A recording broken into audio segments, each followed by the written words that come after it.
रांची में ईडी के कार्यालय से जुड़ा एक मामला सामने आया है, जहां मारपीट की शिकायत के बाद पुलिस जांच के लिए ईडी कार्यालय पहुंची है। दरअसल 12 जनवरी को रांची के एयरपोर्ट थाना में पेयजल विभाग के कर्मचारी संतोष कुमार ने शिकायत दर्ज कराई थी। शिकायत में उन्होंने आरोप लगाया था कि ईडी अधिकारियों ने पूछताछ के दौरान उनके साथ मारपीट की। इसी शिकायत के आधार पर दर्ज एफआईआर के बाद रांची पुलिस की टीम जांच के सिलसिले में रांची स्थित ईडी कार्यालय पहुंची। पुलिस वहां मारपीट के आरोपों से जुड़े मामले की जांच कर रही है। इस पूरे घटनाक्रम पर झारखंड के नेता प्रतिपक्ष बाबूलाल मरांडी ने अपनी प्रतिक्रिया दी। उन्होंने रांची पुलिस की कार्रवाई पर सवाल उठाया। बाबूलाल मरांडी ने कहा कि उन्हें सूचना मिली है कि एयरपोर्ट स्थित ईडी के क्षेत्रीय कार्यालय को पुलिस ने घेर लिया है। उन्होंने यह भी कहा कि ईडी कार्यालय में मुख्यमंत्री हेमंत सोरेन और पुलिस प्रशासन से जुड़े कथित भ्रष्टाचार मामलों से संबंधित साक्ष्य मौजूद और आशंका जताई कि पुलिस कार्रवाई की आड़ में इन साक्ष्यों के साथ छेड़छाड़ और उन्हें नष्ट कर सकती है। तो पता चला कि ईडी के दफ्तर में झारखंड पुलिस के ऑफिसर लोगों ने घेर रखा है। फिर मैंने अपनी सोच से तहकीकात करने की मैंने कोशिश की, यार मामला है क्या। तब लोगों ने कहा कि सर थोड़ा अखबार भी पढ़ लीजिए। तो मैंने एक अखबार में देखा कोई संतोष नाम करके व्यक्ति थे, उनको शायद ईडी ने पहले गिरफ्तार किया था, फिर बाद में बेल हुआ और कई लोगों की भी गिरफ्तारी हुई है। उसमें से जलापूर्ति योजना की बड़ा घोटाला है, जिसमें से आप सब लोगों को ध्यान में होगा कि 20 करोड़ रुपया जो निकाले गए थे भिन्न खाता में लोग डाला था,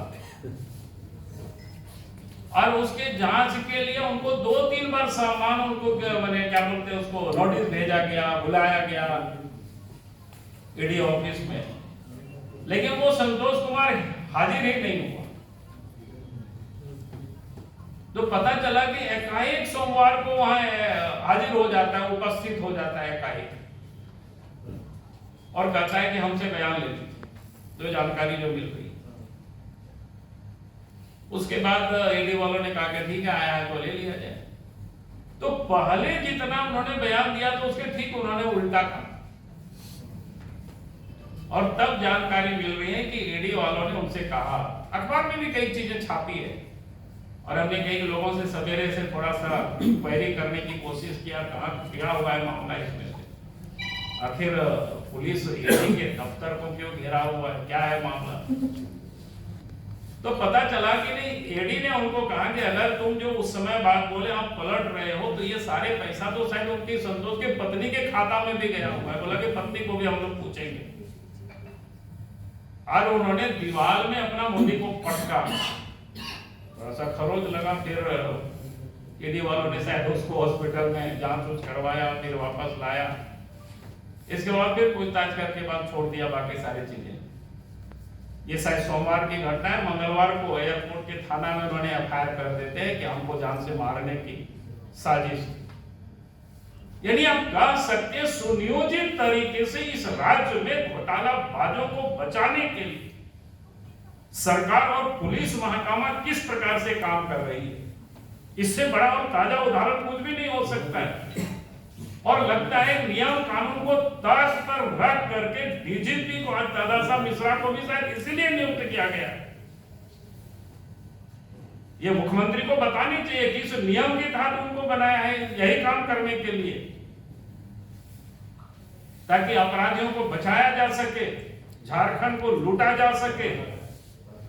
और इसलिए मैं हाईकोर्ट से मांग करता हूं कि हाईकोर्ट को स्वतः संज्ञान लेना चाहिए इस प्रकार के मामला को। अगर इतना बड़ा बड़ा घोटाला हो, ईडी जांच करे और वहां झारखंड पुलिस अफसर वहां जाकर के इस प्रकार के घेराव करे, तो हाईकोर्ट को संज्ञान लेकर के मामलों की जांच करनी चाहिए।